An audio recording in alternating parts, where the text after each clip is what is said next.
microphones make me nervous. I'm so loud, like my coach voice comes through all the time, like these are usually not necessary. So just want to say thank you to Mr. Ken and New Orleans Quarterback Club for having me. I've been here before, but it was not to speak. I had a player of the week 2 years ago at St. Thomas Aquinas. Last year we didn't get one, and I was seriously disappointed because it's really fun to come here and eat at that specific banquet. So week one, when we got the player of the week, I was pretty excited about it. He texted me, and I knew it was coming, and I was more excited than the kid was because I get to come here and do this. So, but no, I asked him what I should speak about, and he kind of just said, talk about your season so far. And that's easy. The season's been great. We have great kids. They've really put it together and they've played well. But I think it would be irresponsible of me to talk about the season without just kind of talking about the kids in general.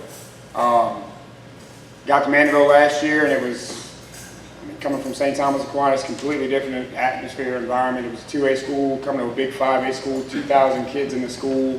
You don't really know what you're walking into. It was a late hire, and it was a pretty tough year. We went 3-6, and they're not used to that at Mandeville High School. It's traditionally a winning program, and probably in the past decade or so, the most successful program on the North Shore, aside from maybe St. Paul. So to walk into that and it'd be a difficult situation the way it was a little bit eye-opening, and we kind of took it to heart. And the kids started in November. A lot of times people get a week or a month or however long off. We didn't have that luxury, and we started immediately, and our kids are phenomenal. We have extremely intelligent kids at Mandeville High School, hard-working kids. Most of them have been taught the value of hard work. There's a reason that most of them's parents can afford to live in some of those houses they live in Mandeville, because they know the value of hard work. So they've worked hard, and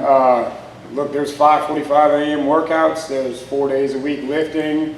We're fortunate enough to be able to fund guys like Jeff Charleston and Mike Maudie, and those guys come over with optional performance training and train our kids during the summer. And it's been a lot of hard work, and we're talented, and obviously that helps a lot. But we have some hard-nosed kids over there, and they're playing good football right now. So, to say, yeah, we're 4-1 because we're talented and we work hard, that's great. But these kids have really taken it upon themselves to not just a season like they had last year, but just to kind of leave their mark and their legacy at Mandeville High School. And it's been extremely fun, and it's been extremely rewarding to watch some of these kids who maybe thought that they weren't ever going to be successful, in high school as a player, because we're not all built to play college sports and professional sports. But I think anybody can get on the field and contribute in high school. And a lot of these guys who thought they were just going to be contributors have really kind of blossomed into stars.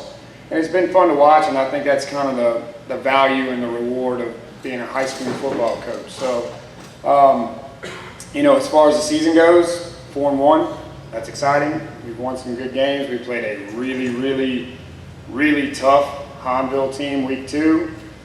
Kind of beat up on ourselves a little bit, made it hard for ourselves, and lost that one. But they've been on a little roll since. Everybody talks about the offense scoring. I think we were scoring 47 points a game average. We've had a couple 60-point games. We're talented on that side of the ball, but our defense has been tough, and like I said, that's kind of where our core leadership is, and they've been fun to watch. So hopefully we can continue that this week. We're 2-0 in district. We play a big LSU recruit this week over at Ponchatoula, and TJ Finley. We all know what he can do with the football. He throws it around. He's pretty special. So if we can get out there and play discipline, and we can score some points, we feel like we have a good opportunity to continue the winning streak, and hopefully continue to keep the always enthusiastic parents at Mandeville High School happy and possibly at bed. So maybe. But I appreciate y'all having me. If y'all have any questions or anything. Mr. Head. Sorry, Coach. Coach, could you talk about the rivalry with Ponchatoula over the last few years?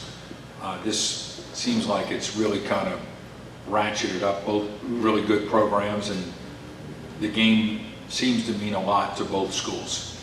Yeah, well, I mean, they're right down the street geographically from Mandeville. You take Highway 22 about 20 minutes, west, you run into, literally run into Ponchatoula High School. So a lot of these kids, our district bumps into Ponchatoula's district. So some of these kids literally live in the same neighborhood, just on the opposite side of the street, and have to play against each other. So that, that geographic distance makes it a fun rivalry, but it has been two traditionally strong programs on the North Shore. Coach Hank Tierney over there, I was making a joke earlier to Colin.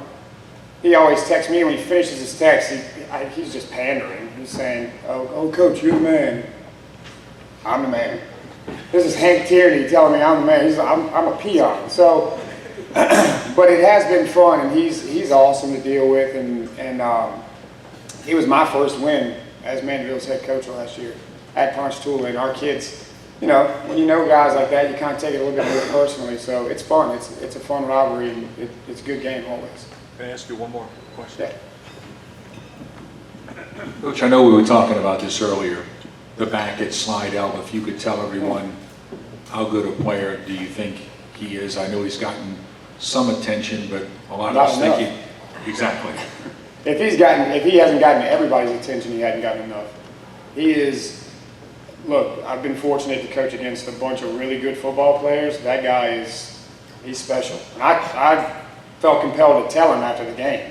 I actually got Larry to get me in touch with him so I could, his coach, Larry Favre, to get me in touch with him and just let him know, dude, look, I've never seen anything like that. We literally game planned all week. If 23 is going to catch the football, whether they snap it to him, hand it to him, toss it to him, throw it to him, he's going to touch the football in some capacity on every single play. And we knew it, and we game planned for it, and there was no one else, and it didn't matter.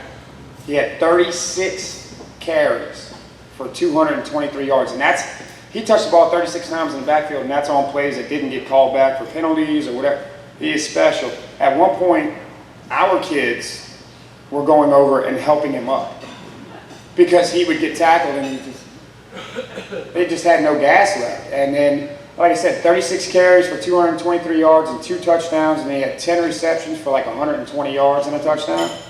He caught the snap as a wildcat running back, or quarterback, and then he took the handoff from their little quarterback 20-something times.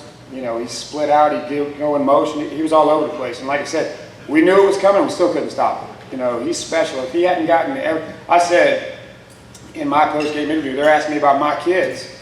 And I'm like, well, that's our kids played great. I said, did y'all see Harlan Dixon? He's incredible. And they're like, what? They're looking at me like I'm crazy because I want to talk about their kid, but I've never seen anything like it. If he doesn't have everyone's attention, there's not enough attention. Anybody else? All right, thank y'all for having me.